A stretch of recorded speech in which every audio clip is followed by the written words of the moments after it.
Parí 3 bebés esa noche, pero cuando abrí los ojos solo me quedaba uno. Los otros 2 habían desaparecido de mis brazos. Ella parió trillizos en la cabaña de esclavos, la patrona. Se quedó con 2 y dijo que uno murió. 3 bebés lloraron esa noche en la hacienda Santa Clara, pero cuando amaneció, solo uno quedaba en brazos de su madre. Los otros 2 habían desaparecido. María das Dores buscó desesperada entre las sábanas ensangrentadas, gritó hasta quedarse sin voz, suplicó a la partera que le dijera la verdad, pero la respuesta que recibió la destruiría para siempre. Uno murió en el parto, niña. El otro ya no es tuyo. Lo que María no sabía es que sus 3 hijos estaban vivos, y durante los próximos 20 años vivirían tan cerca y tan separados que cuando la verdad finalmente saliera a la luz, ninguna de las 2 familias volvería a ser la misma. La noche de la tormenta era el año 1868, en pleno corazón del interior de Río de Janeiro. La hacienda Santa Clara se extendía por miles de hectáreas de tierras fértiles donde el café crecía abundante bajo el sol brasileño. Pero esa noche no había sol, solo una tormenta violenta que parecía querer arrancar el techo de la senzala, la cabaña donde dormían los esclavos. María das Dores tenía apenas 19 años, pero su cuerpo ya conocía el peso del sufrimiento. Había sido arrancada de los brazos de su madre a los 12 años, vendida a otro facendeiro y finalmente llegó a Santa Clara hacía 2 años. Era una muchacha hermosa, de piel oscura como la noche y ojos que aún guardaban un destello de esperanza, a pesar de todo lo que había vivido. Esa noche, las contracciones comenzaron justo después de la cena. Al principio intentó ocultarlas. Siguió trabajando, limpiando los platos en la cocina de la casa grande, doblando la ropa de cama de los patrones. Pero el dolor se volvió insoportable. ¡Ay, Dios mío!, gritó aferrándose al borde de la mesa. El agua había roto, empapando su vestido raído. Tía Benedita, la esclava más vieja de la hacienda y la única que sabía de partos, corrió hacia ella. «¡El bebé viene! ¡Rápido! ¡Hay que llevarla a la senzala!». Lo que ninguna de las 2 sabía era que doña Francisca Almeida, la patrona de la hacienda, las observaba desde la ventana de su habitación en el segundo piso. Con 35 años, doña Francisca era una mujer de belleza marchita y corazón aún más seco. Llevaba 8 meses de embarazo, pero algo en su interior le decía que algo andaba mal, muy mal. Esa misma noche, mientras María era llevada a la senzala entre gritos de dolor, doña Francisca sintió un cólico terrible. Llamó a su esposo, el barón Almeida, pero cuando el médico de la ciudad finalmente llegó 3 horas después, era demasiado tarde. El bebé de doña Francisca nació muerto. Abitipki, 3 vidas. Un destino en la senzala, bajo la luz temblorosa de 2 velas y con el ruido ensordecedor de la tormenta, María das Dores pujaba con todas sus fuerzas. Tía Benedita estaba arrodillada entre sus piernas, y lo que vio la dejó paralizada. «¡Dios santo, son 2! ¡No, espera, son 3! María apenas podía procesar las palabras entre el dolor y el agotamiento. Su cuerpo temblaba. Sudaba, sangraba, pero siguió empujando. 1, 2, 3. 3 llantos llenaron la cabaña. 3 varones, María. Dios te ha bendecido con 3 hijos hermosos. Tía Benedita limpió rápidamente a los bebés y los envolvió en trapos limpios. Los 3 eran pequeños pero fuertes, llorando con vigor. 2 de ellos tenían la piel más clara que el tercero, herencia de algún patrón que había abusado de María meses atrás. El tercero era oscuro como su madre. María, exhausta pero radiante, extendió los brazos temblorosos. «Mis hijos, déjame verlos, mis 3 angelitos». Pero antes de que pudiera tocarlos, la puerta de la senzala se abrió de golpe. Era doña Francisca. Su rostro estaba pálido como la muerte, sus ojos rojos de tanto llorar, su vestido de dormir manchado de sangre. Detrás de ella venía la partera de la casa grande, dona Josefa, una mujer portuguesa que había atendido el parto fallido de la patrona. «Dame esos bebés», ordenó doña Francisca con voz quebrada pero autoritaria. Tía Benedita se interpuso. «Señora, son los hijos de María. Ella acaba de...» «Cállate», gritó la patrona. «Mi hijo murió esta noche. ¿Crees que voy a dejar que esta esclava tenga 3 mientras yo no tengo ninguno? Dame 2 de esos bebés. Ahora». María intentó levantarse de la cama, pero estaba demasiado débil. Apenas podía mantener los ojos abiertos. «No, señora, por favor, son mis hijos. No me los quite». Pero sus súplicas cayeron en oídos sordos. Doña Francisca tomó a los 2 bebés de piel más clara y se los entregó a dona Josefa. «Estos 2 son míos ahora. Diremos que tuve gemelos. Nadie cuestionará nada». Se volvió hacia tía Benedita con ojos de hielo. «A ella le dices que uno de los bebés murió en el parto, que solo sobrevivió el más oscuro. Si hablas, te vendo al facendeiro más cruel que encuentre. ¿Entendido?» Tía Benedita, con lágrimas corriendo por sus mejillas arrugadas, asintió en silencio. No tenía opción. En ese mundo, los esclavos no tenían voz, no tenían derechos, ni siquiera sobre sus propios hijos. Doña Francisca salió de la senzala con los 2 bebés, dejando atrás solo el llanto del tercero y los gemidos desgarradores de María das Dores. Cuando María finalmente recobró las fuerzas suficientes para hablar horas después, lo primero que preguntó fue: «¿Dónde están mis otros 2 hijos?» Tía Benedita, con el corazón destrozado, le mintió por primera vez en su vida. «Uno murió en el parto, niña. Era muy pequeño, no pudo respirar. El otro, la patrona lo necesitaba. Su bebé también murió esta noche. Se llevó a uno de los tuyos. Lo siento mucho, mi niña. Solo te queda este». María miró al bebé que dormía en sus brazos, el más oscuro de los 3, el único que le habían dejado, y mientras las lágrimas caían sobre la carita inocente de su hijo, algo dentro de ella se rompió para siempre. Le puso el nombre de Juan. Takuchei 20 años después. Los años pasaron como pasan en las haciendas, lentos para los esclavos, rápidos para los patrones. Juan creció en la senzala, trabajando en los campos de café desde los 7 años. Era un muchacho fuerte, inteligente y de corazón noble. A pesar de las palizas, del hambre, del trabajo bajo el sol abrasador, nunca perdió la dignidad que su madre le había enseñado. María das Dores envejeció prematuramente. A los 39 años parecía tener 60. Su espalda estaba encorvada de tanto cargar peso, sus manos llenas de callos, su rostro marcado por el dolor de una pérdida que nunca pudo superar. Pero cada noche, cuando abrazaba a Juan, agradecía a Dios por al menos haberle dejado un hijo. Lo que María no sabía era que sus otros 2 hijos crecían a apenas 100 metros de distancia, en la casa grande.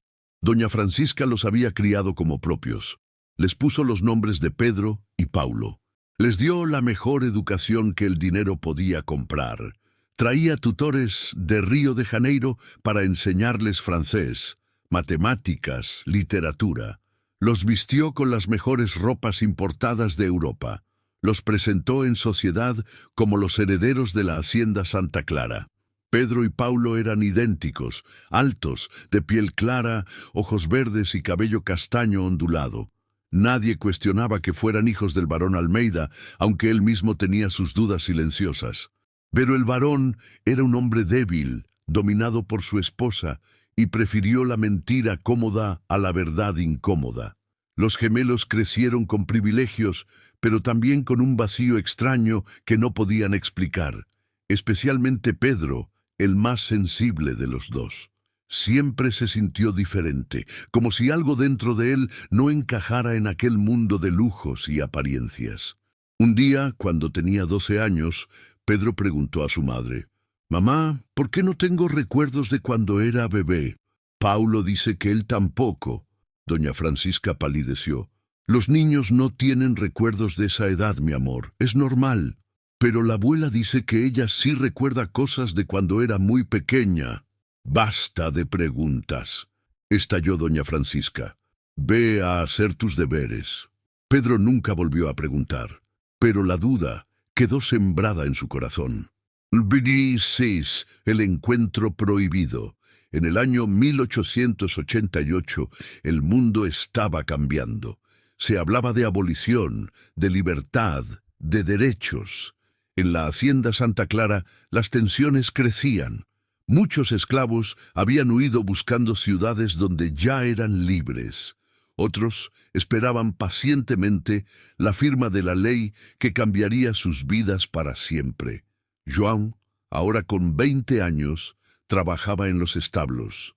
Era el mejor domador de caballos de la región, y el varón dependía de él para entrenar sus mejores ejemplares. Una tarde, mientras João cepillaba a uno de los caballos, Pedro entró al establo. Era la primera vez que los dos se encontraban realmente solos. Aunque vivían en la misma propiedad, sus mundos nunca se habían tocado de verdad. «¿Eres João?», preguntó Pedro con curiosidad genuina. «Sí, señor Pedro», respondió João sin levantar la vista. «Mi padre dice que eres el mejor con los caballos. Me gustaría aprender». João lo miró sorprendido. Ningún patrón jamás le había pedido que le enseñara nada. «Si el señor desea, no me llames señor, solo Pedro». Durante las semanas siguientes, algo extraño sucedió. Pedro comenzó a pasar más tiempo en los establos, aprendiendo de João. Hablaban de caballos, de la vida, de sueños, y sin darse cuenta, desarrollaron un vínculo que no podían explicar.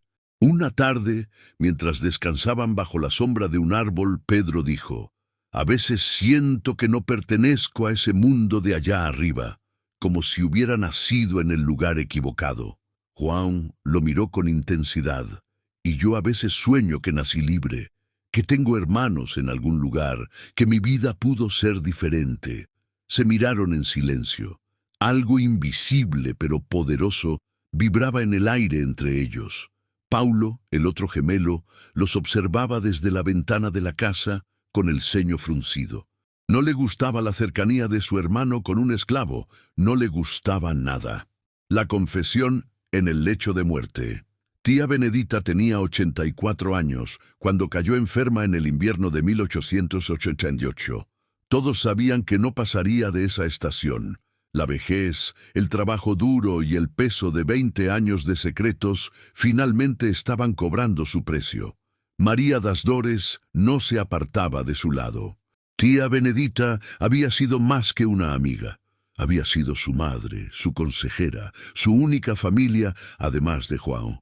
Una noche, con la fiebre alta y sintiendo que la muerte llamaba a su puerta, tía Benedita agarró la mano de María con fuerza sorprendente.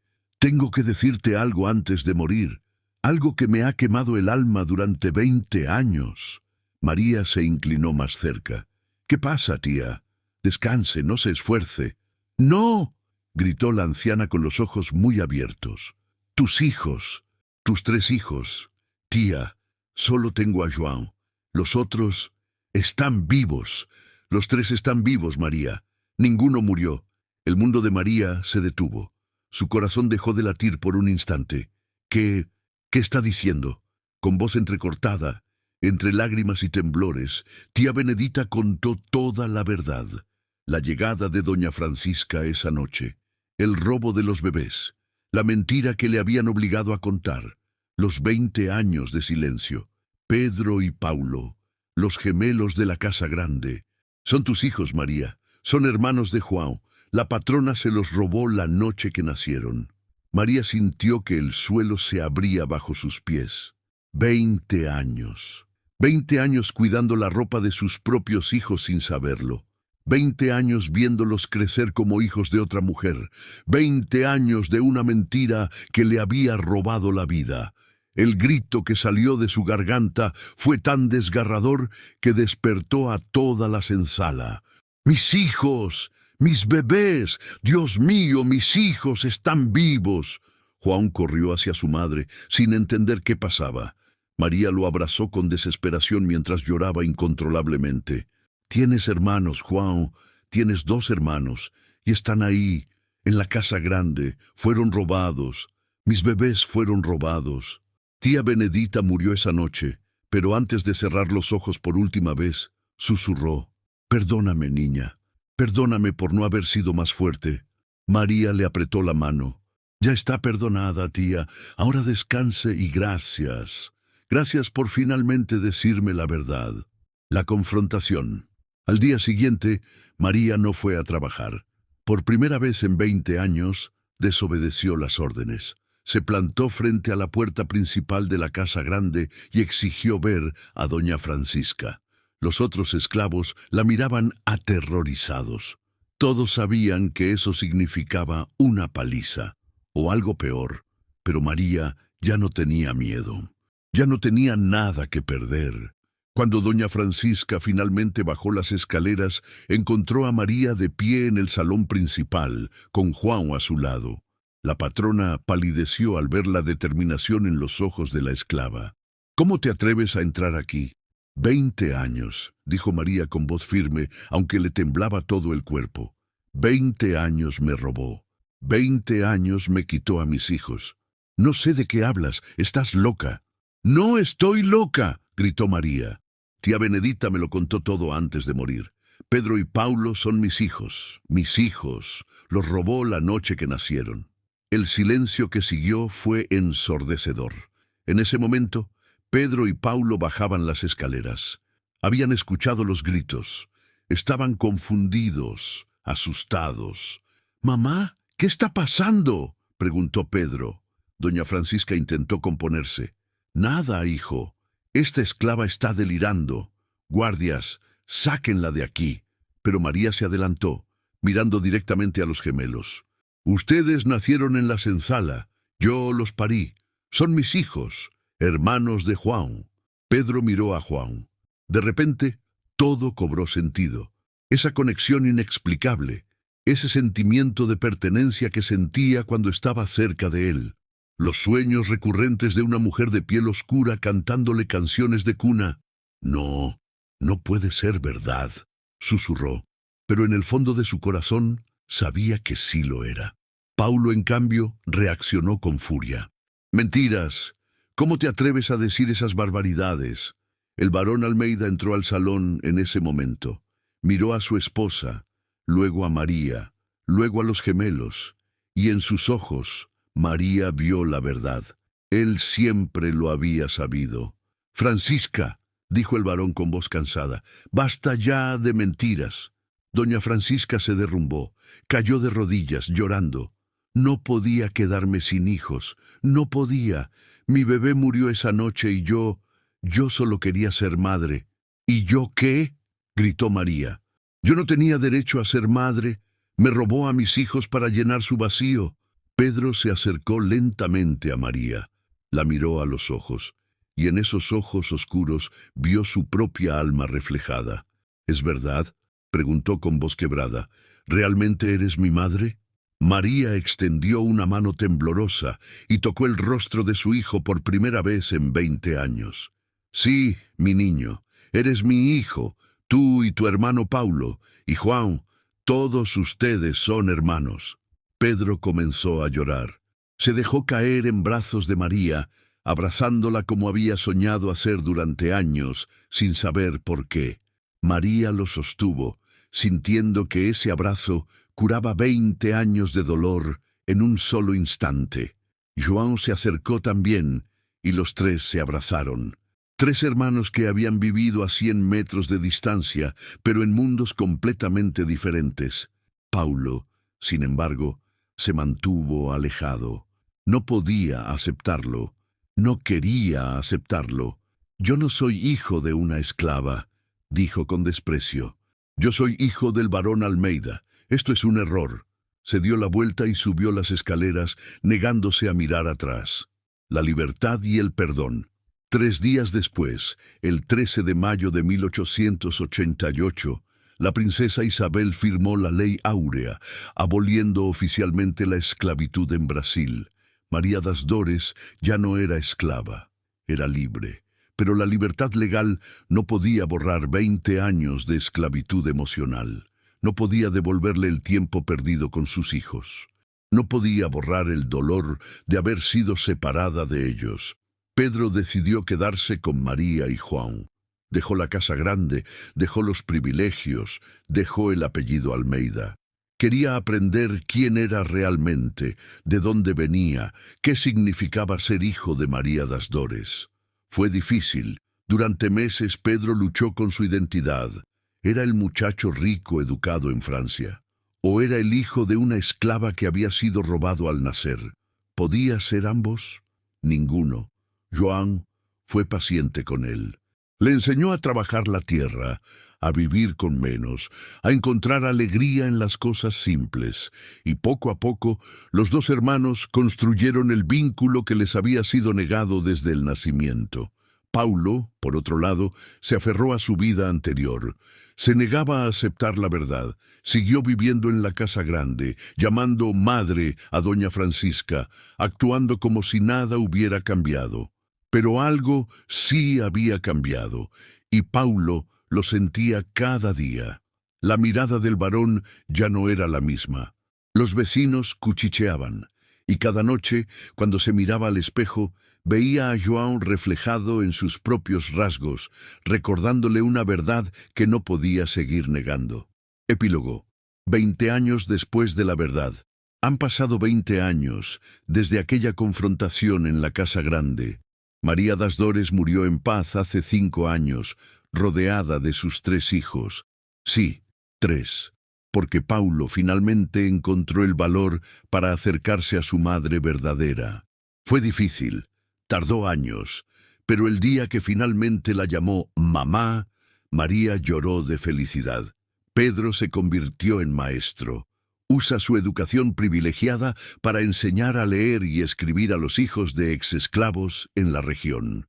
Se casó con una mujer de piel oscura como su madre, y sus hijos llevan con orgullo el apellido das Dores. João se convirtió en un líder comunitario respetado. Luchó por los derechos de los trabajadores rurales. Defendió las tierras de los exesclavos y nunca olvidó de dónde venía ni quién era su madre. Paulo heredó la hacienda Santa Clara cuando el varón murió. Pero en lugar de mantener el legado de explotación, la dividió en pequeñas parcelas y se las dio a las familias de exesclavos que habían trabajado esas tierras durante generaciones. Entre ellas, la familia de su hermano João. Los 3 hermanos aún se reúnen cada año el 13 de mayo, el día de la abolición, frente a la tumba de María das Dores. Llevan flores, comparten historias. Recuerdan, porque aunque perdieron 20 años juntos, aunque la crueldad y el egoísmo de una mujer casi destruye sus vidas, el amor de una madre fue más fuerte que todo. María das Dores parió 3 hijos en una noche de tormenta. Le robaron 2, pero al final los recuperó a todos. Y esa es la verdad que ninguna mentira pudo borrar para siempre. Fin. Esta historia nos recuerda que la verdad siempre encuentra su camino hacia la luz, que el amor de una madre trasciende el tiempo y las circunstancias, y que la justicia, aunque tarde en llegar, finalmente llega para aquellos que tienen el valor de reclamarla. La esclavitud dejó cicatrices profundas en Brasil y en toda América Latina, pero también dejó historias de resistencia, dignidad y amor inquebrantable. Esta es una de ellas.